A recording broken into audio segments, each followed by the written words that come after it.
some truths are better left buried.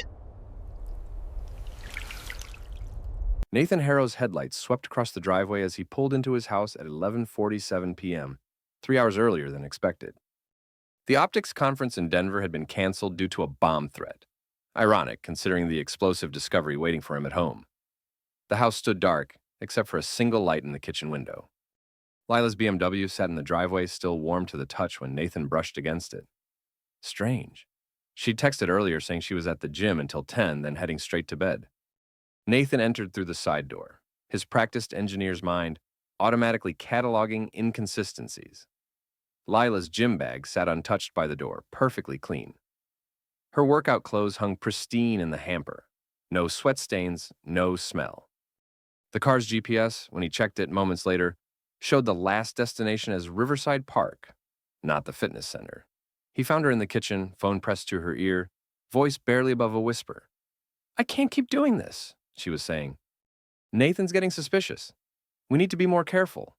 She turned, startled, nearly dropping the phone. "Nathan, you're back early. I was just talking to Sarah about the charity fundraiser." "At midnight?" "She's in California." "Time difference?" The lie rolled off her tongue with practiced ease.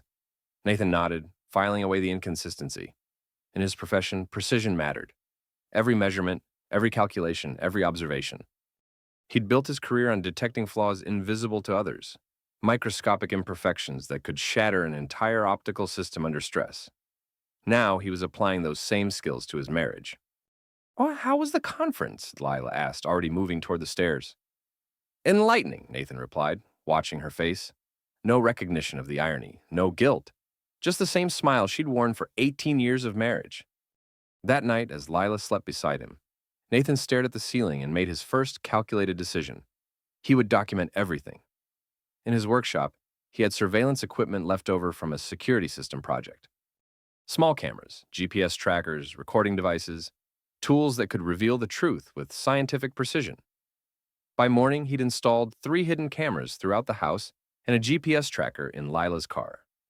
If his wife was lying, he would have proof.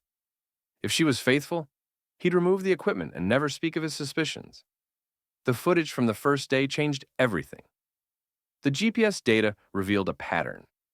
Every Tuesday and Thursday, Lila's car traveled to Ascent Rock climbing gym on the opposite side of town, not her usual fitness center. Surveillance footage showed her entering the building, but she emerged 2 hours later with someone Nathan recognized immediately. Zach Foster, his brother-in-law. His wife's younger brother's friend since college, now 35 and recently divorced. Nathan had always found him cocky and intrusive, but he'd never imagined this.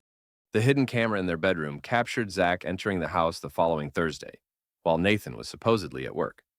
Nathan had actually taken a half day, parking 3 blocks away to monitor the situation remotely through his phone app. He watched his brother-in-law kiss his wife in their kitchen, watched them move to the living room, watched 18 years of marriage crumble in real time through a 2-inch screen. Nathan sat in his car for 20 minutes, hands shaking, before driving to a bar he'd never been to before. He ordered whiskey, something he rarely drank, and tried to process what he'd witnessed. Zach wasn't just anyone. He was connected to Peter Garrison, Lila's father, and a respected district judge. Peter had always treated Nathan with mild condescension, as if his daughter had settled for someone beneath her station. Now Nathan understood why Zach felt so comfortable in their home, so confident in his actions. The family connection made everything more complicated. Peter wielded considerable influence in Omaha's legal community. Any divorce proceeding would likely be affected by his network of colleagues and friends. Nathan finished his drink and made his second calculated decision. He would gather more evidence before confronting anyone. In engineering, you never acted on incomplete data. Over the next week, the cameras captured increasingly bold behavior. Zach had his own key. He and Lila used Nathan's home office for their meetings, sitting at his desk, using his computer. The violation felt more intimate than the physical betrayal. On Wednesday afternoon, Nathan's phone buzzed with an alert. Motion detected in the master bedroom. He watched Zach enter their bedroom, opening Nathan's dresser drawers, examining his personal belongings with casual familiarity. That evening, Nathan tested his wife again. "How was your workout today?" "Great. Really pushed myself on the elliptical." She didn't even hesitate. Which gym did you go to? The usual place. Why? Just curious. Thought I might join you sometime. Lila's expression flickered for just a moment. That would be nice, but I like having my own space there. Girl time, you know?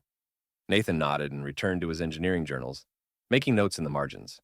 But his notes weren't about optics anymore. They were about timing, patterns, and the structural failure of trust. The next day, he installed his final piece of surveillance equipment, a camera in the garage positioned to capture anyone entering through the side door. Nathan chose Friday evening for the confrontation. Ryan was at a friend's house, and Mia was upstairs doing homework. The dinner table setting was perfect, just him and Lila, with the tablet containing surveillance footage hidden beneath his napkin. "How was your day?" he asked, cutting into his steak with surgical precision. "Good.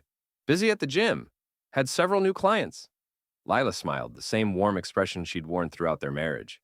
Nathan had once found that smile comforting. Now it looked carnivory. "Which gym?" She paused, fork halfway to her mouth. "What do you mean?" "You said you were busy at the gym. Which one?" "The usual place, Nathan. Why are you being weird?" Nathan set down his knife and retrieved the tablet. "And because you weren't at the usual place.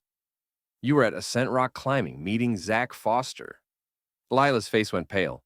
The fork clattered against her plate. "I can explain. Can you?" Nathan swiped to the first video file. "Because I have footage of him entering our house, our bedroom, using our shower." Lila watched herself on screen, her face cycling through denial, panic, and finally resignation. "Nathan, it's not what you think. It's exactly what I think." He showed her another file. Tuesday, September 15th, Thursday, September 17th, Monday, September 21st.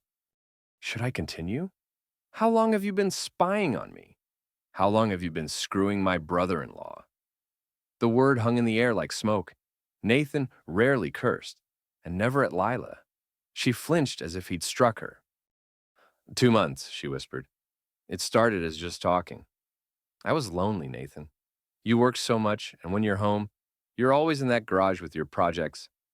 I felt invisible. So you decided to become visible to Zach. It wasn't supposed to happen. We were just friends. And then one day at the climbing gym, he kissed me and I, you what? Accidentally fell onto his pecker multiple times a week. Lila's eyes filled with tears. You don't have to be cruel. Cruel? Nathan stood up, his chair scraping against the floor. You brought another man into our bedroom. You used our home as your personal brothel. You looked me in the eye every day and lied. But I'm being cruel? I never meant for this to happen. But it did happen. And you kept it happening. For months, Nathan gathered the tablet and headed for the door. Where are you going? For a drive. To think.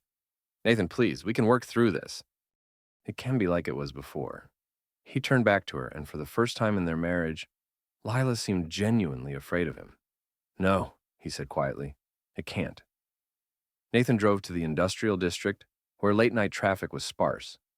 He accelerated toward an intersection, then jerked the wheel hard right, sending his Honda directly into a concrete light pole at 35 miles per hour. The airbag deployed with explosive force. His ribs screamed in protest. Red fluid trickled from his nose, but Nathan smiled through the pain as he called 911. The responding officer noted skid marks consistent with someone swerving to avoid an obstacle. The insurance adjuster found no evidence of intentional collision. Nathan's employer granted him 2 weeks of medical leave for his injuries and trauma recovery, 2 weeks to plan his next move with scientific precision. Nathan converted the garage into his operational headquarters. He moved in a cot, a mini refrigerator, and filing cabinets for documentation. When Lila protested, he simply showed her another surveillance video. This is my house too, he said. You can have the bedroom you've been sharing with Zach. I'll take the garage. The separation allowed Nathan to work without interruption. He researched divorce attorneys, focusing on those with reputations for aggressive tactics. Faye Linhart's name appeared repeatedly in online forums dedicated to contentious divorce cases. Her reviews were either 5 stars, she destroyed my ex-husband, or 1 star, ruthless witch who ruined my life. Perfect. Faye's office occupied the top floor of a downtown high-rise. She was younger than Nathan had expected, maybe 40, with sharp features and calculating eyes. She listened to his situation without visible emotion, occasionally making notes on a legal pad. Do you have documentation of the affair? Nathan produced a USB drive containing 60 hours of footage, GPS data, and phone records he'd obtained through Lila's cloud account. Time-stamped, geologically tagged, and backed up to 3 separate servers. Faye's expression shifted from professional interest to genuine appreciation. This is incredibly thorough, almost obsessively so. I'm an engineer. Thoroughness is my job. Good, because your wife's father being a district judge complicates things. Peter Garrison has friends throughout the family court system. We'll need overwhelming evidence to ensure a favorable outcome. Faye spent 2 hours reviewing Nathan's documentation. When she finished, she set down the last file and leaned back in her chair. There's something else here. Your wife has been using your identity to open private banking accounts, credit cards in your name that you didn't authorize. That's fraud, Nathan. Criminal fraud. Nathan felt something cold settle in his chest. Wait, how much money? $37,000 across 4 accounts, all opened in the past 6 months, all using your social security number and employment information. She was planning to leave me. More than that. She was planning to leave you bankrupt and potentially facing criminal charges for debts you didn't even know existed. That evening, Nathan sat in his garage workshop, staring at financial documents that painted a picture of calculated betrayal, extending far beyond infidelity. Lila hadn't just cheated on him, she'd been systematically stealing from him while preparing her exit strategy. His phone buzzed with a text from Peter Garrison. We need to talk. Tomorrow morning, 9 a.m. My home office. Nathan smiled. The judge wanted to negotiate. That meant Peter knew about the evidence and understood its implications for his family's reputation. Nathan typed back, looking forward to it. But first, he had some financial housekeeping to do. If Lila wanted to play games with money, he would show her what precision financial warfare looked like. Nathan spent the night systematically dismantling 18 years of shared financial infrastructure. He transferred funds from joint accounts to personal accounts, closed lines of credit, and liquidated investments with methodical efficiency. By morning, he'd moved $127,000 into accounts that bore only his name. He canceled Lila's credit cards, removed her access to their checking account, and transferred ownership of both cars to himself alone. The children's college funds required more delicate handling. Nathan couldn't legally steal from his own kids, but he could relocate the money to accounts requiring both parents' signatures for withdrawals, effectively freezing access until their legal situation was resolved. His phone rang at 7 a.m. Lila's voice was sharp with panic. Nathan, what did you do? My credit card was declined at the grocery store. I secured our assets pending divorce proceedings. Standard procedure. I can't access our checking account because it's no longer our checking account. You can't do this. I need money for groceries, for the kids. You should have considered that before committing fraud and infidelity. Nathan hung up and continued his preparations for the meeting with Peter Garrison. Judge Garrison's home was a monument to legal success, brick colonial with manicured gardens and a circular driveway. Nathan had attended numerous family gatherings here over the years, always feeling slightly out of place among the political and legal elite who comprised Peter's social circle. Today felt different. Today, Nathan held the power. Peter answered the door himself, looking older than Nathan remembered. The affair scandal was clearly taking its toll. Nathan, thank you for coming. They sat in Peter's study, surrounded by law books and judicial awards. Peter poured coffee with hands that trembled slightly. I'm going to be direct, Peter said. This situation is unfortunate for everyone involved. But we need to find a way to resolve it that protects the children and preserves both families' dignity. Dignity? Nathan set down his coffee cup.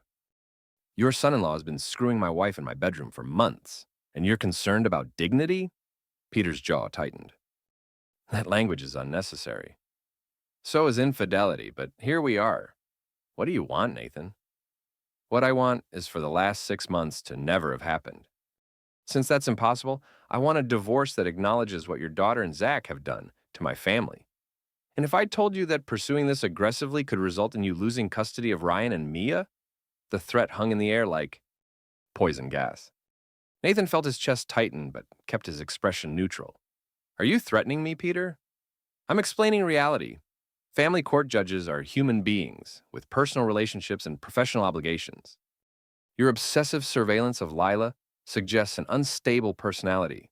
Your recent financial manipulations could be seen as economic misuse. A skilled attorney could paint you as a controlling, paranoid husband who drove his wife to seek comfort elsewhere. Nathan smiled. That's an interesting theory. Would you like to see my evidence of Lila's financial fraud? The $37,000 she stole using my identity? Peter's face went pale. Because I'm thinking a sitting judge might have difficulty explaining why he failed to report knowledge of criminal fraud committed by his daughter. Nathan stood to leave. Think carefully about your next move, Peter. Because I've documented everything. Every conversation, every transaction, every lie. And I'm prepared to make it all public if necessary. That afternoon, Nathan received a call from Mia at school. Daddy, can you pick me up? I don't feel good. Nathan found his 12-year-old daughter, waiting in the nurse's office, her face streaked with tears. What's wrong, sweetheart? Kids at school are saying things about Mommy, about Uncle Zach. I don't understand what they're talking about, but they're being mean. Nathan's heart shattered. He'd been so focused on his war with Lila that he'd forgotten the collateral damage. Let's go home, he said, signing her out. We need to talk. Nathan decided to end the deception at Sunday dinner, the weekly family gathering that had been a tradition for years. He arrived at Peter's house with Ryan and Mia, carrying a laptop bag containing his final evidence compilation. The entire family was present. Peter and his wife Margaret, Lila's brother Tom with his wife, and Zach, who had the audacity to greet Nathan with a firm handshake and direct eye contact. Nathan. Good to see you, buddy. How are you feeling after that car accident? Enlightened, Nathan replied, shaking Zach's hand and resisting the urge to break his fingers. Dinner proceeded with forced normalcy. Lila played the perfect wife, asking about Nathan's work, praising his recovery from the accident. Zach entertained everyone with stories from his job at the marketing firm. Peter discussed a recent high-profile case. Nathan waited until dessert was served. I have something to share with everyone, he announced, opening his laptop. A presentation about trust, family, and the importance of truth in relationships.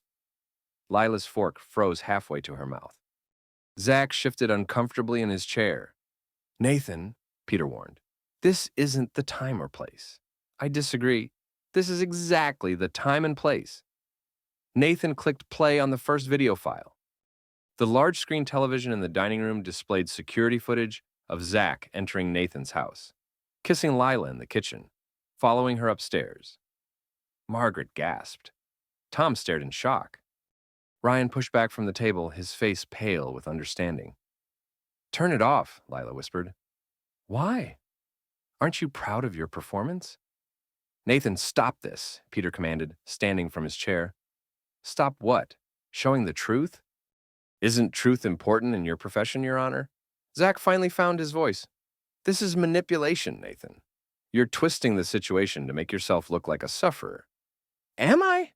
Nathan clicked to another file. Let's see what the financial records say. The screen displayed bank statements, credit applications, and loan documents, all bearing Nathan's forged signature. $37,000 in fraudulent debt, identity theft, criminal fraud. Should I continue? You're insane, Zach said, his composure finally cracking.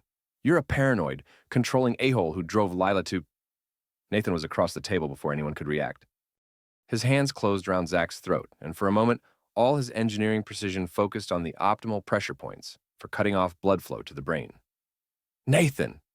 Margaret screamed. Tom and Peter pulled Nathan away from Zach, who was gasping and clutching his throat. You're damn psychotic, Zach wheezed. And you're screwing my wife, Nathan replied calmly, straightening his shirt. Peter collapsed. The judge clutched his chest, his face turning gray as he struggled for breath. Margaret rushed to his side as Tom called 911. Dad! Dad, stay with me. Peter's eyes rolled back as he lost consciousness. In the chaos that followed, paramedics, sirens, the rush to the hospital, Zach disappeared. Nathan found himself alone in Peter's living room with Ryan and Mia, both of whom were staring at him with expressions he'd never seen before. Fear. Peter's heart attack made the morning news. By afternoon, rumors were circulating through Omaha's legal community about the family dinner confrontation. Nathan had underestimated how quickly information would spread, or how it would be distorted in transmission. The story that emerged painted Nathan as an unhinged husband who had attacked his brother-in-law during a family gathering, triggering a heart attack in his elderly father-in-law. No mention of the infidelity. No discussion of the financial fraud. Just a narrative of domestic violence and family destruction. Nathan decided to control the story himself. Using a burner phone and an anonymous email account, he uploaded edited surveillance footage to YouTube, World Star Hip Hop, and several local Facebook groups. The videos were titled Cheating Wife Caught on Camera and Local Judge's Daughter in Sex Scandal. Within 6 hours, the footage had been viewed over 50,000 times. Comments ranged from supportive, "This man deserves justice," to savage, "Both these hookers should be in jail." Nathan felt a dark satisfaction watching his wife's reputation burn in real time. That evening, as he worked in his garage, Nathan heard footsteps on the gravel outside. He looked up to see Zach Foster standing in the doorway, his face twisted with rage. "You destroyed my life, you sick F. I documented your choices. You destroyed your own life." Zach stepped into the garage, his hands clenched into fists. "I lost my job today. My apartment complex is evicting me. My parents won't take my calls." "Consequences," Nathan said, setting down his tools. "Actions have consequences. You're going to pay for this." Zach lunged forward, swinging wildly. Nathan sidestepped the first punch, his engineer's mind automatically calculating angles and momentum. Zach was bigger but sloppy, emotional, off balance. Nathan grabbed a precision screwdriver from his workbench, 8 inches of hardened steel with a comfortable grip. When Zach charged again, Nathan stepped inside his reach and drove the tool deep into Zach's thigh, angling upward to avoid the femoral artery but ensure maximum pain and muscle damage. Zach screamed and fell to the garage floor, crimson streaming between his fingers.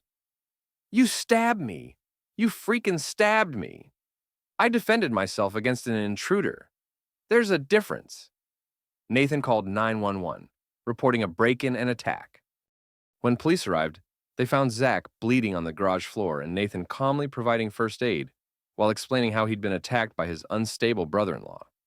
The responding officers knew about the viral videos.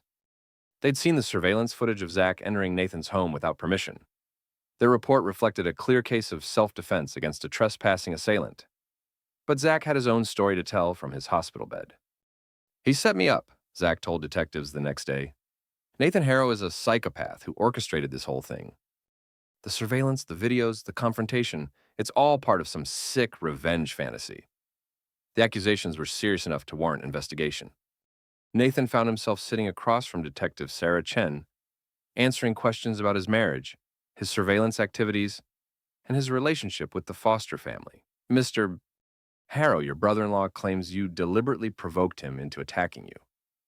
My brother-in-law committed infidelity with my wife, participated in identity theft, and broke into my home. Are you suggesting I should have ignored these crimes? I'm suggesting that secretly recording your family members and publicly humiliating them might not be the most constructive approach." Nathan smiled. "Constructive for whom?" Detective Chen closed her notebook. "We're not filing charges at this time, but I'd advise you to be very careful moving forward. This situation is escalating quickly, and someone could get seriously hurt. Someone already has been seriously hurt, Detective. My children, my family, my life. The question is whether the people responsible will face appropriate consequences." That night, Nathan reviewed security footage from his garage cameras. The attack was perfectly documented from 3 different angles. Zach's aggressive approach, his wild swings, Nathan's measured response. Everything was proceeding according to plan. Nathan's transformation accelerated after the stabbing incident. He began spending 16-hour days in his garage, surrounded by monitors displaying surveillance feeds, financial documents, and legal research. He ate cold sandwiches and drank coffee from a thermos, rarely showering, never changing clothes. Lila tried to intervene, knocking on the garage door at various hours. "Nathan, the kids are asking about you. They want to know when you're coming back to the house. I live here now. They know where to find me." "This isn't healthy." You're becoming obsessed. Nathan laughed, a sound devoid of humor. I'm becoming precise. There's a difference. Through Faye Linhart, Nathan had learned that Lila was consulting with her own attorney, a family friend of Peter's who specialized in high-conflict divorces. Her strategy was apparently to portray Nathan as mentally unstable, using his surveillance activities and the garage living situation as evidence of paranoid delusion. Nathan decided to give her more evidence to work with. He created a fake law firm called Bancroft and Associates, using a virtual office service and registered phone number. The letterhead was professionally designed, the language legally sophisticated. To Lila, it would appear completely legitimate. The letter he sent to her attorney detailed potential criminal charges for identity theft, fraudulent account creation, and conspiracy to commit financial fraud. It suggested that cooperation with Nathan's divorce demands might influence the prosecutor's decision whether to file charges. The psychological impact was immediate. Lila called Nathan within hours, her voice tight with panic. Is this real? Are they really going to arrest me? That depends on how cooperative you are in divorce proceedings. Nathan, I can't go to jail. Think about the kids. You should have thought about the kids before you started, damn Zach. Nathan hung up and made his next move. Ryan had been increasingly hostile since the dinner confrontation, openly challenging Nathan's authority and defending his mother. It was time to address that problem. He scheduled a private meeting with Ryan at a coffee shop near the high school. I know you're angry with me, Nathan began. You humiliated Mom in front of the whole family. You put Grandpa in the hospital. You stabbed Uncle Zach. Yeah, I'm angry. Your mother committed infidelity. She stole money using my identity. She lied to you, to me, to everyone for months. So you decided to destroy our family? Nathan studied his son's face, seeing Lila's features reflected in the boy's angry expression. Ryan had inherited her gift for selective moral outrage. I didn't destroy our family, Ryan. I revealed its true nature. You're sick, Dad. Everyone can see it. You're living in the garage like some kind of crazy hermit, spying on everyone, making threats. Mom's scared to be in her own house. Good. She should be scared. Ryan stared at his father with undisguised disgust. I don't even know who you are anymore. I'm the same person I've always been. The difference is that now I'm not pretending everything is fine when it's not. Ryan stood to leave. I'm moving in with Grandpa when he gets out of the hospital. No, you're not. You can't stop me. Nathan smiled. I have legal custody, Ryan. If you try to move in with Peter without my permission, I'll have the police bring you home. And I'll make sure your mother loses visitation rights for facilitating parental alienation. Ryan's face went pale. For the first time, he seemed to understand that his father had become something dangerous. I hate you, he whispered. That's unfortunate. But you'll respect me. That evening, Nathan reviewed his position with the satisfaction of an engineer whose calculations were producing expected results. Lila was psychologically broken, terrified of criminal prosecution. Zach was discredited and injured. Peter was hospitalized and politically damaged. Ryan was learning the consequences of opposing him. Only Mia remained loyal, still believing that her father was the hero of this story. Nathan intended to keep it that way. The fire started at 2:17 a.m. on a Tuesday night. Nathan had spent weeks studying the layout of Lila's fitness studio, noting the location of security cameras, the building's sprinkler system, and the typical overnight staffing patterns. He'd learned that the cleaning crew finished by midnight, and the building remained empty until the morning shift arrived at 6 a.m. The accelerant was carefully chosen, booze-based cleaning supplies that were normally present in the building, making the fire appear accidental. Nathan wore all-black clothing, latex gloves, and a ski mask. He entered through a window he'd unlocked during a previous reconnaissance visit. The flames spread quickly through the main workout area, consuming exercise equipment, promotional materials, and Lila's small office. Nathan watched from across the street as fire trucks arrived, their sirens wailing through the night. By morning, Lila's business was a blackened shell of twisted metal and melted plastic. Nathan was home in his garage when she called, sobbing into the phone. It's gone, Nathan. Everything's gone. 10 years of work, all my equipment, my client files.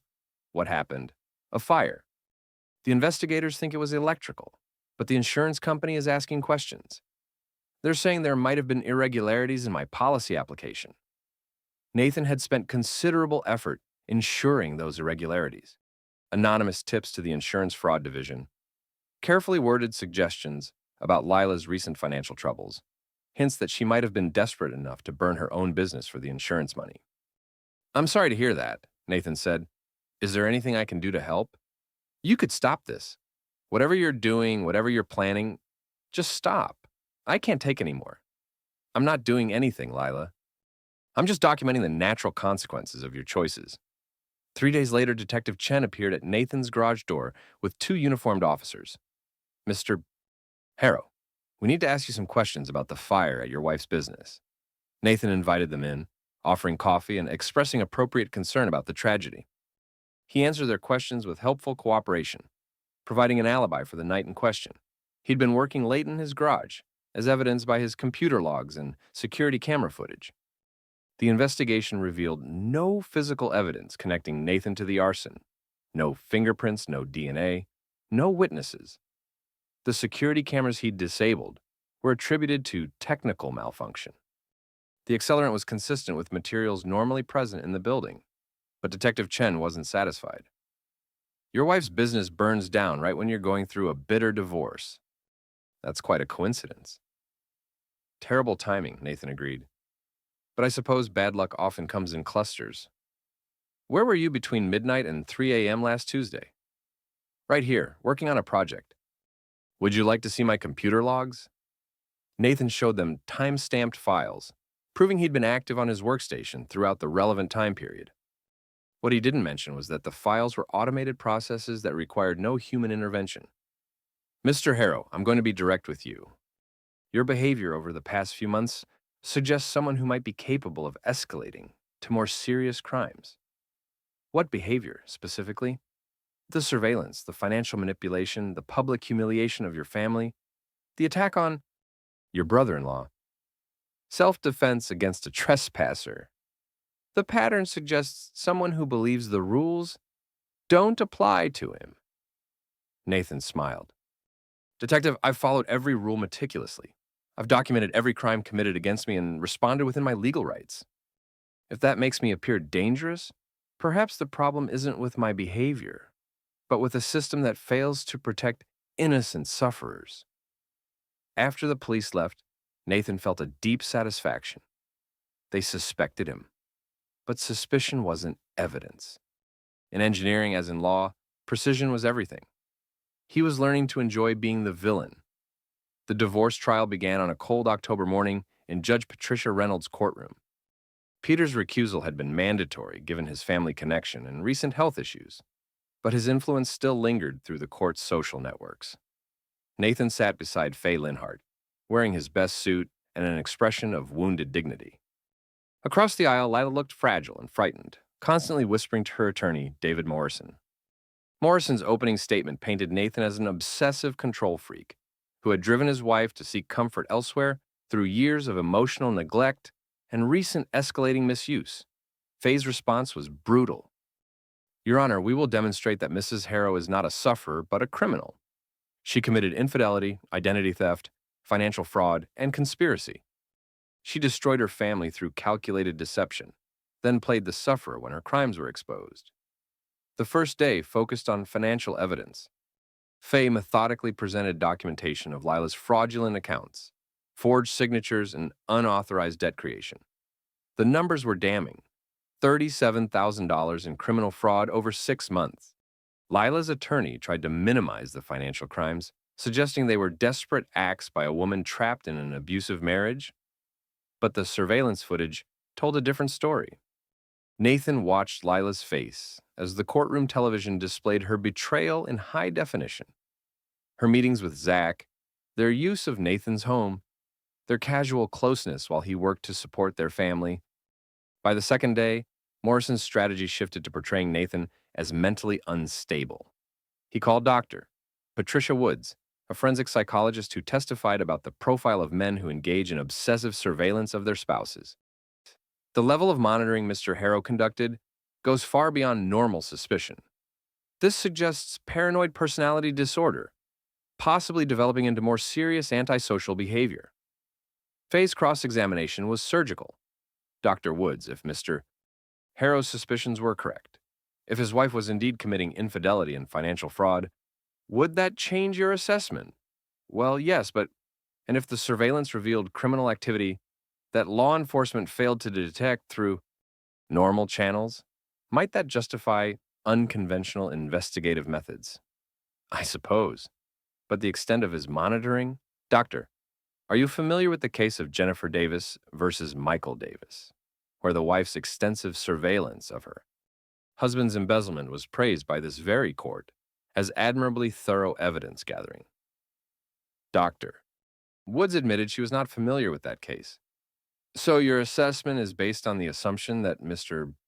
Harrow's surveillance was unjustified, without consideration of what that surveillance actually revealed. The psychological testimony crumbled under Faye's precise questioning. On the third day, Lila attempted to flee with the children. Nathan's phone buzzed with a GPS alert at 2 p.m. Lila's car was moving west on Interstate 80 toward the Colorado border. She'd picked up Ryan and Mia from school during her lunch break and simply kept driving. Nathan called Faye immediately. She's running. GPS shows her heading toward Denver. I'll contact the court. Judge Reynolds can issue an emergency custody order. Within an hour, an APB was broadcast across 3 states. Lila Harrow was wanted for custodial interference, violation of court orders, and contempt of court. Nathan sat in the courthouse waiting room, watching news coverage of the manhunt on his phone. The police stop occurred just outside Kearney, Nebraska. Dashboard camera footage showed Lila's BMW pulled over on the shoulder of Interstate 80, surrounded by patrol cars with flashing lights. Ryan and Mia were visible in the back seat as officers approached the vehicle. Lila emerged with her hands raised, crying. The children were confused and frightened as they were separated from their mother and placed in protective custody pending Nathan's arrival. Nathan drove to Kearney in silence, his mind calculating the legal implications of Lila's desperate gambit. Custodial interference was a felony. Combined with her existing financial crimes, she was looking at serious prison time. He found Ryan and Mia at the police station, sitting in a conference room with a social worker. Mia ran to him immediately, but Ryan remained seated, his face filled with accusatory rage. "This is your fault," Ryan said. "Mom was scared of you. She was trying to protect us." "From what?" "From you. You're insane, Dad." "Everyone can see it except you." Nathan knelt beside his son's chair. "Ryan, your mother just committed a felony by taking you across state lines without permission. She violated court orders and endangered both of you. How is that protecting you? She loves us. Love doesn't involve breaking the law or terrorizing children with unnecessary drama." The drive home was tense. Mia sat in the passenger seat, holding Nathan's hand whenever he wasn't shifting gears. Ryan sulked in the back, occasionally muttering under his breath about unfairness and hatred. That evening, Judge Reynolds held an emergency hearing. Lila appeared in custody, wearing an orange jumpsuit and handcuffs. Her attempt to flee had destroyed any remaining credibility with the court. "Mrs. Harrow, your actions today demonstrate a willful disregard for court authority and the best interests of your children. I'm granting temporary full custody to Mr. Harrow and ordering supervised visitation only until this case is resolved." Morrison tried to salvage the situation by arguing that Lila's flight was evidence of her genuine fear of Nathan's escalating behavior. But Judge Reynolds was unmoved. If Mrs. Harrow believed she was in danger, the appropriate response was to contact law enforcement or request court protection. Taking minor children across state lines in violation of custody orders is never acceptable. Lila was released on her own recognizance but faced additional charges. As she left the courthouse, she looked at Nathan with an expression he'd never seen before, pure hatred. "You won't get away with this," she whispered as they passed in the corridor. "Everyone will see what you really are." Nathan smiled. They already do, Lila. That's why you're losing." That night, for the first time in months, Nathan slept in his own bed while his children were safe under his roof. Ryan locked his bedroom door and refused to speak to anyone. Mia climbed into bed with Nathan, needing reassurance that everything would be okay. "Is Mommy going to jail?" she asked. "I don't know, sweetheart. That depends on the choices she makes going forward. I love Mommy, but I don't understand why she did those bad things." Nathan stroked his daughter's hair. feeling something like peace for the first time in months. Sometimes people make bad choices when they're scared or confused, but consequences help them learn to make better choices. As Mia fell asleep beside him, Nathan stared at the ceiling and planned his next moves. Lila's flight had given him tremendous leverage in custody proceedings. Her criminal charges would likely result in prison time. Zach was discredited and facing his own legal troubles. Everything was proceeding according to plan. But late that night, Nathan's security system detected movement in the backyard. He checked the cameras and saw Ryan standing by the garden shed, talking on his phone. The conversation lasted 20 minutes before Ryan returned to the house. Nathan made a note to monitor his son more carefully. Teenage rebellion was one thing, but active sabotage was unacceptable. Word of Lila's arrest spread through Omaha's fitness community within days. Her clients began canceling memberships and demanding refunds for training sessions they'd prepaid. The scandal was too delicious to ignore. A fitness instructor who cheated on her husband, stolen money, and fled with her children like a common criminal. Nathan helped the story spread through carefully placed anonymous posts on social media and fitness forums. He created fake accounts to share insider information about Lila's financial fraud and infidelity, always framing the posts as concerned warnings about trusting someone with such poor moral character. Within 2 weeks, Lila's remaining clients had abandoned her completely. The gym where she taught classes terminated her contract, citing moral turpitude and damage to their reputation. Her personal training certification was suspended pending investigation of criminal charges. Nathan watched her professional destruction with scientific interest. Each consequence was predictable, measurable, and directly traceable to her own choices. He wasn't destroying her life. He was simply documenting its natural collapse. Lila tried calling him repeatedly, leaving increasingly desperate voicemails. "Nathan, please, I know you're doing this. The posts, the rumors, the anonymous tips to my certification board. It has your fingerprints all over it." Nathan never responded to her calls, but he saved every voicemail as evidence of her mounting psychological distress. His blog helped accelerate her isolation. Writing under the pseudonym Betrayed in Omaha, Nathan published detailed accounts of discovering his wife's infidelity, complete with edited surveillance footage and financial documents. The blog went viral locally, generating hundreds of comments from sympathetic readers and angry former clients of Lila's. "I trained with Lila for 2 years," wrote one commenter. "She always seemed so honest and trustworthy. I feel completely betrayed. How can you trust someone who lies to their own family?" The psychological pressure was clearly affecting Lila. Nathan's surveillance cameras captured her, sitting in her car outside their house for hours, apparently working up courage to approach the front door. She looked haggard, 20 pounds lighter, her hair unwashed and her clothes wrinkled. Nathan felt no sympathy. This was justice in its purest form. The breakthrough came from an unexpected source. Mia approached Nathan in his garage workshop, holding her phone with obvious excitement. "Daddy, I recorded something important." Nathan stopped working and gave his daughter his full attention. "What did you record, sweetheart?" "I was supposed to be asleep, but I heard Mommy talking on the phone. She didn't know I was listening." Mia played the recording. Lila's voice was clearly audible, discussing her plans with someone Nathan couldn't identify. "The divorce will be final in 6 weeks. Then we can get married like we planned. Nathan will have to pay alimony and child support, so we'll have plenty of money to start over." The male voice responded, "What about the criminal charges? My lawyer says we can plea bargain. Maybe community service, maybe probation. Nothing serious. And once I'm married to you, Nathan can't touch me anymore." Nathan's blood ran cold as he recognized the second voice. Not Zach, someone else entirely. Someone Lila had been planning to marry all along, using Nathan's money to fund her new life. "Who is she talking to?" Nathan asked. "I think it's Mr. Peterson from my school. He teaches 6th grade."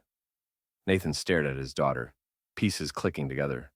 James Peterson, Mia's teacher from last year. A divorced man in his 40s who'd shown unusual interest in Mia's family situation. Nathan had attributed it to professional concern, never suspecting a deeper motive. "Mia, this recording is very important. You did the right thing by bringing it to me." That night, Nathan researched James Peterson thoroughly. Divorced 2 years ago after his wife discovered his affair with a student teacher. reprimanded twice for inappropriate relationships with parents, currently dating his principal's sister, which explained why he'd kept his job despite the scandals. Now Nathan understood the full scope of Lila's betrayal. Zach had been a distraction, perhaps even unknowing bait, to make Nathan focus on the wrong target while Lila built her real exit strategy with Peterson. It was brilliant, calculated, and completely heartless. Nathan smiled as he began planning his response. Within 48 hours, James Peterson received an anonymous package containing photographs of him entering Nathan's house, timestamps proving his relationship with Lila had begun months before her separation, and copies of their recorded phone conversations discussing marriage plans. The package was also delivered to Peterson's principal, the school board, and his current girlfriend. Peterson was suspended pending investigation within 24 hours. His girlfriend dumped him publicly, screaming accusations in the school parking lot while other parents watched. The school board scheduled emergency hearings to determine if criminal charges were appropriate for his relationship with a student's mother. Nathan's anonymous blog post about the carnivory teacher generated over 10,000 views in its first day online. Lila called Nathan that evening. Her voice barely controlled hysteria. "You destroyed him. You destroyed an innocent man who never hurt anyone." "Innocent?" Nathan laughed. He was freaking a married woman and planning to spend her ex-husband's money. "That's not innocent, Lila. That's accessory to fraud." "I love him. You loved me too once. We see how that turned out." "Nathan, please, I'm begging you. Stop this madness before someone gets seriously hurt." Nathan considered her words carefully. "Someone already has been seriously hurt, Lila. Me, my children, my family. The question is whether the people responsible will face appropriate consequences." As he hung up, Nathan realized he was no longer satisfied with simple divorce and custody victory. Lila's web of deception ran deeper than he'd imagined, involving multiple men and elaborate long-term planning. She deserved a proportionally sophisticated response. Zach Foster's lawsuit arrived on a Tuesday morning, served by a process server who seemed apologetic about the whole thing. The filing claimed defamation, intentional infliction of emotional distress, and violation of privacy rights. Zach was seeking $500,000 in damages plus attorney fees.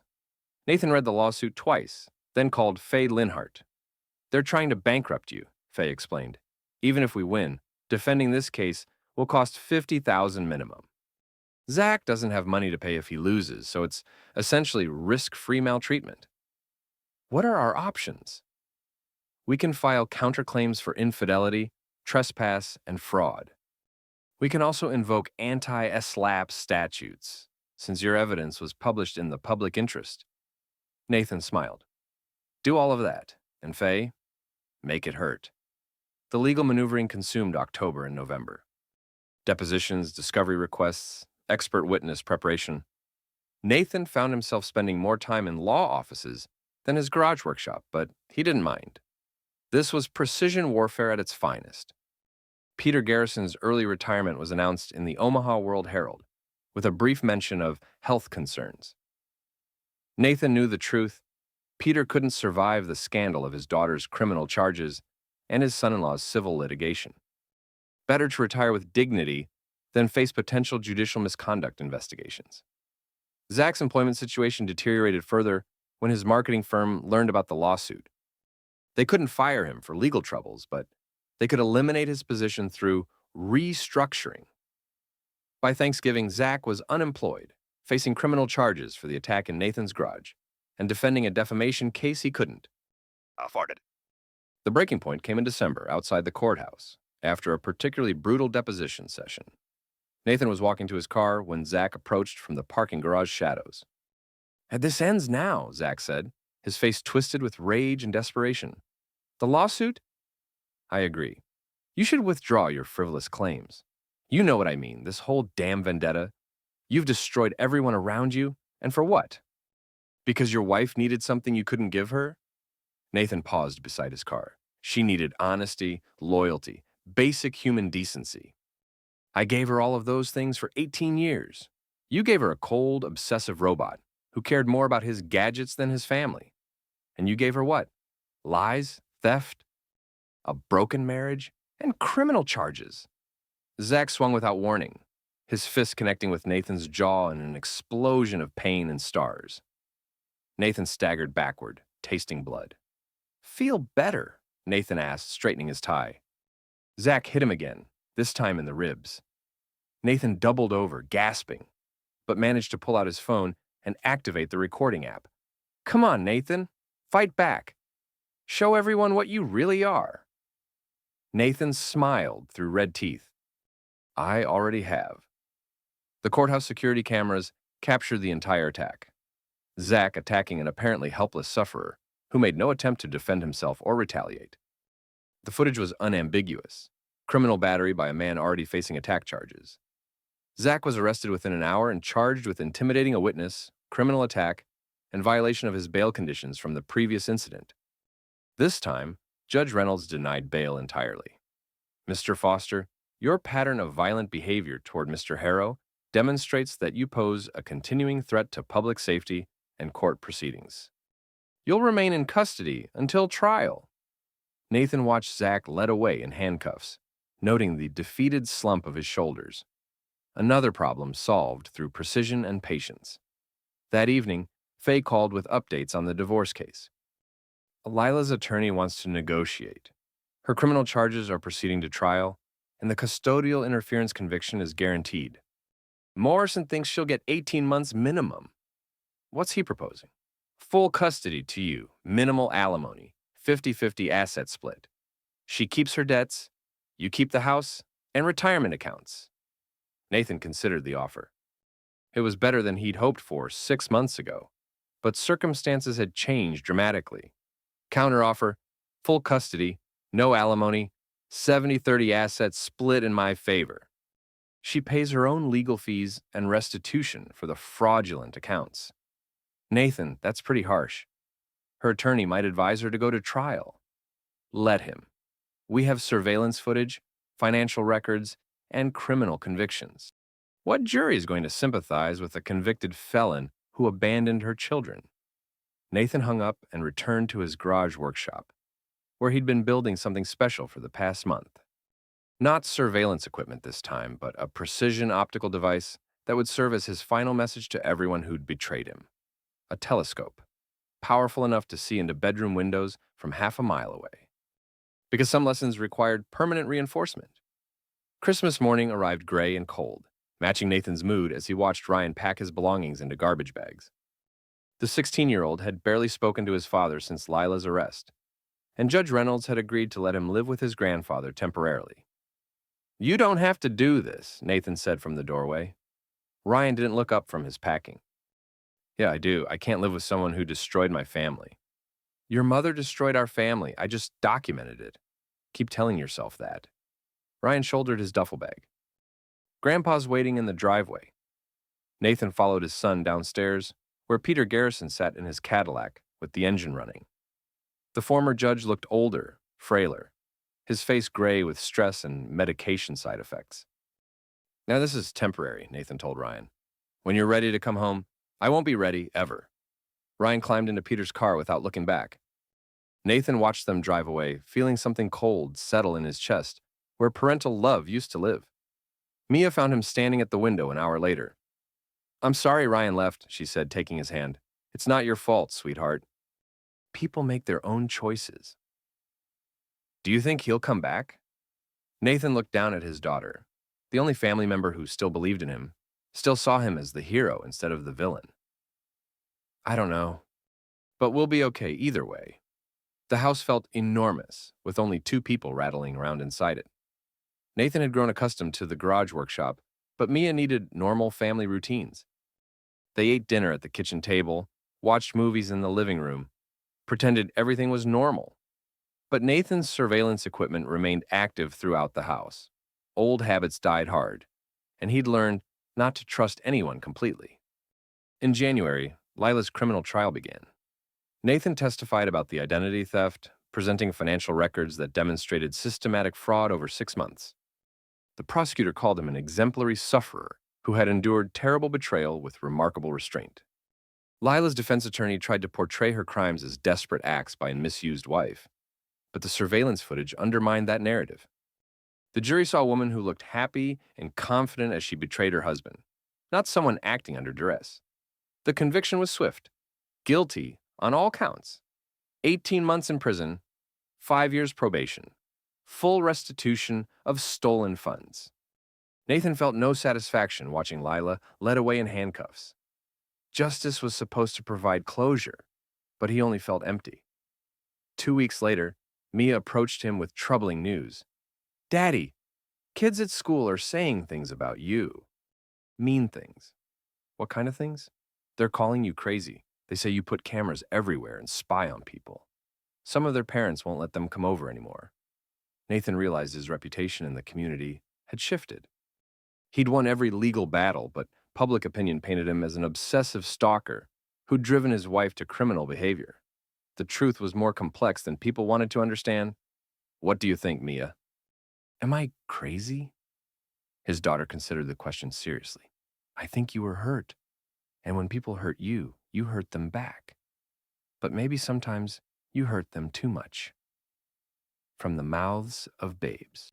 That evening, Nathan stood in his workshop surrounded by monitors, displaying empty rooms throughout his house. The surveillance system that had revealed Lila's betrayal now felt like a prison of his own making. He was watching for threats that no longer existed, preparing for battles that were already won. He thought about Ryan's words, "I can't live with someone who destroyed my family." Maybe his son was right. Maybe Nathan had become something monstrous in his pursuit of justice. The cameras, the manipulation, the systematic destruction of everyone who'd wronged him. When did protection become predation? But as he considered disconnecting the surveillance system, Nathan's phone buzzed with an alert. Motion detected in the backyard. Old habits died hard. He checked the cameras and saw a figure moving near the garden shed. Someone was trying to break into his property, just like Zach had months before. Nathan smiled and reached for his phone to call the police. Some lessons required reinforcement, and he was very good at teaching lessons. The cycle would continue. The intruder turned out to be James Peterson, Lila's former lover, drunk and desperate after losing his teaching job and facing potential criminal charges. Nathan found him passed out beside the shed at dawn, surrounded by empty beer bottles and rambling notes about getting revenge on the psycho-engineer. Instead of calling the police immediately, Nathan dragged Peterson into his garage and zip-tied him to a chair. When Peterson woke up, he found himself facing Nathan across a workbench covered with precision tools. "Good morning, James. We need to discuss your relationship with my wife." Peterson struggled against his restraints, panic sobering him quickly. "You can't do this. This is abduction. This is a conversation. One you should have initiated months ago, before you started screwing a married woman and planning to spend my money." Nathan showed Peterson printed emails. Between him and Lila, financial plans for their post-divorce life, discussions about manipulating custody arrangements to maximize child support payments. "And Lila told me you were abusive," Peterson said. "She was afraid of you. Yet she kept meeting you in my house, using my bed, spending money she stole from me. Strange behavior for someone who was afraid." Nathan picked up a precision drill from his workbench, testing its weight and balance. "James, I'm going to explain something important about consequences. When you choose to destroy someone's family, that person might choose to destroy you in return. Please don't hurt me. I never meant for things to go this far. But they did go this far. You participated in fraud, infidelity, and conspiracy. You helped plan the destruction of my children's stability. And now you're trespassing on my property, apparently planning some sort of revenge." Nathan activated the drill, its high-pitched whine filling the garage. "The question is, how do we resolve this situation equitably?" Peterson began crying, begging Nathan to let him go. He promised to leave town, to never contact Lila again, to make full restitution for any financial losses. Nathan listened to the pleading with professional interest, noting the progression from denial to bargaining to complete psychological breakdown. It was the same pattern he had observed in Lila, Zach, and everyone else who'd opposed him. Fear was an excellent teacher. Instead of using the drill, Nathan untied Peterson and handed him a pre-written confession detailing his role in Lila's crimes. Peterson signed without reading it, desperate to escape. "James, you're going to drive home now and pack your belongings." By tomorrow, you'll be living in another state. If I ever see you in Nebraska again, our next conversation will be very different." Peterson fled without looking back. Nathan uploaded the confession to his anonymous blog, along with security footage of Peterson's attempted break-in. The narrative wrote itself. Disgraced teacher turned stalker, threatening the family he'd helped destroy. By afternoon, Peterson's landlord had received anonymous tips about dangerous criminal activity. His parole officer got copies of the trespassing evidence.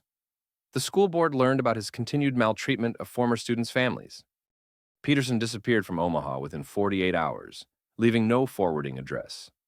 Nathan felt a familiar satisfaction at another problem solved through precision and planning. But the victory felt hollow.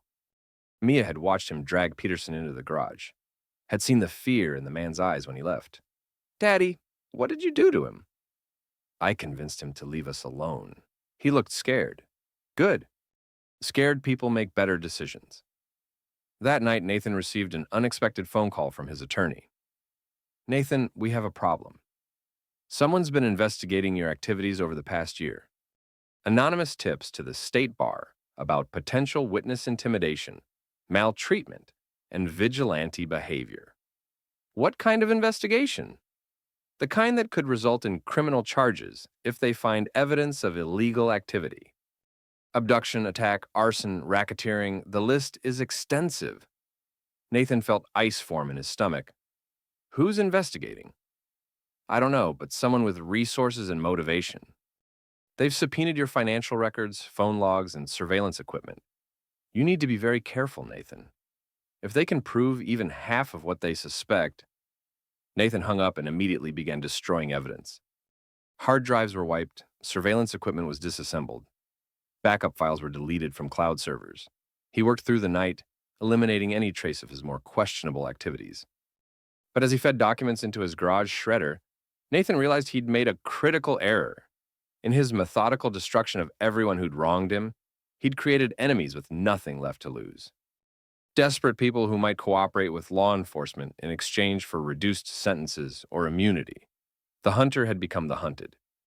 The subpoena arrived on a Tuesday morning in March, delivered by the same apologetic process server who'd brought Zach's lawsuit months earlier. Nathan was required to appear before a grand jury investigating potential criminal conspiracy, racketeering, and organized maltreatment. Faye Linhart reviewed the paperwork with obvious concern. "This is serious, Nathan.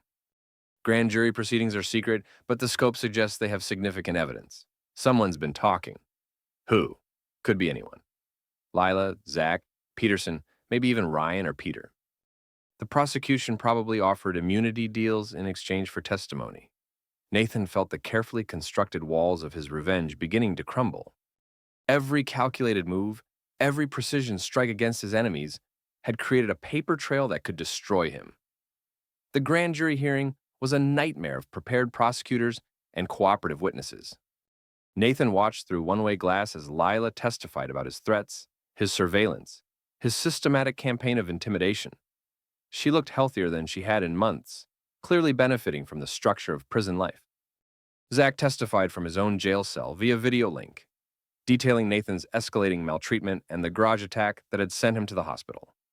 His leg still bore visible scars from Nathan's screwdriver attack. Even James Peterson appeared, describing his abduction and forced confession with theatrical terror. The man Nathan had released unharmed had apparently embellished the story considerably for prosecutorial advantage. But the most damaging testimony came from Ryan. Nathan's 16-year-old son sat in the witness chair wearing his best suit, looking older than his years as he described living in fear of his father's increasing obsession and violent behavior. He wasn't the same person after he found out about Mom's affair. He became someone scary, someone who hurt people and seemed to enjoy it. The prosecutor pressed for details. He lived in the garage with all these cameras and computers, watching everyone constantly. He would smile when bad things happened to people who made him angry.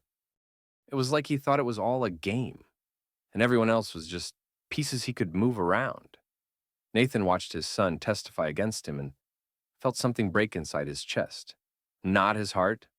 That had shattered months ago. Something deeper. His sense of himself as the wronged party, the heroic sufferer fighting for justice. Ryan was right. Somewhere in his pursuit of precision revenge, Nathan had become the villain of his own story.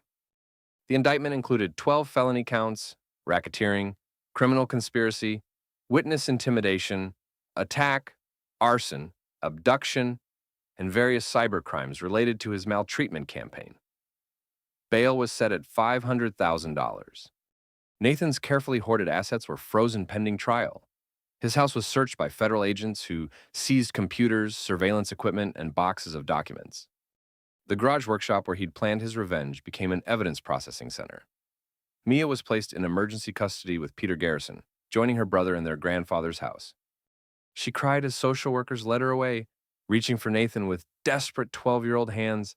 "I love you, Daddy. I still love you." Those were the last words Nathan heard from his daughter before the cell door closed. The trial lasted 3 weeks. Nathan's defense attorney argued that he was a grieving husband, driven to desperate measures by his wife's betrayal, but the evidence painted a different picture. A methodical campaign of destruction that went far beyond justified response to infidelity. The prosecution called Nathan a domestic terrorist who had used technology and legal manipulation to systematically destroy anyone who opposed him. They presented evidence of the blog posts, anonymous tips, surveillance footage, financial manipulation, and violent confrontations that had defined his year of revenge. The jury deliberated for 6 hours, guilty on all counts. Nathan received 15 years in federal prison, with the possibility of parole after 10 years for good behavior. Judge Martinez noted that while Nathan's initial grievances were understandable, his response had been wildly disproportionate and fundamentally criminal. "Mr. Harrow, you had legitimate reasons to feel betrayed and angry, but you chose to become judge, jury, and executioner in your own cause. That is not justice. It is vigilantism, and it has no place in a civilized society." Nathan was transferred to Federal Correctional Institution Omaha, where he shared a cell with a meth dealer named Carlos, who found Nathan's story hilarious. "Man, you really screwed yourself," Carlos laughed.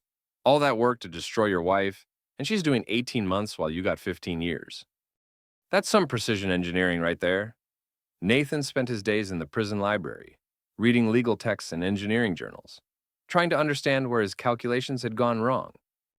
But the mathematics of revenge were more complex than optical physics. Human variables were unpredictable, and consequences cascaded in ways that defied precise modeling. After 2 years in prison, Nathan received a letter from Mia. She was 14 now, living with Peter, doing well in school despite everything. She'd included a photograph of herself at a science fair, smiling beside a project about telescope optics. The letter was brief. "Dear Dad, I still love you, but I'm afraid of who you became. Grandpa says people can change if they want to, and I hope that's true. I hope someday you'll be the father I remember from when I was little, before everything went wrong. I'm studying engineering like you. Maybe when you get out, we can build something together instead of tearing things apart. Love, Mia P.S." Mom got out last month. She moved to California with her new boyfriend. Ryan graduated high school and got a scholarship to college. He says he doesn't want to see you, but maybe that will change too. Nathan read the letter 17 times, memorizing every word. Then he sat on his narrow prison bunk and stared at the concrete wall, seeing his reflection in the polished metal mirror above the sink. The face looking back at him was older, thinner, marked by the precise consequences of his own choices. He'd won every battle in his war for revenge and lost everything that mattered in the process. No music played, no credits rolled, no redemption arc began. Just silence, and the sound of his own breathing in a 6x8 cell, counting down the days until he might have another chance to choose who he wanted to be. The telescope his daughter had built would see farther than his ever had.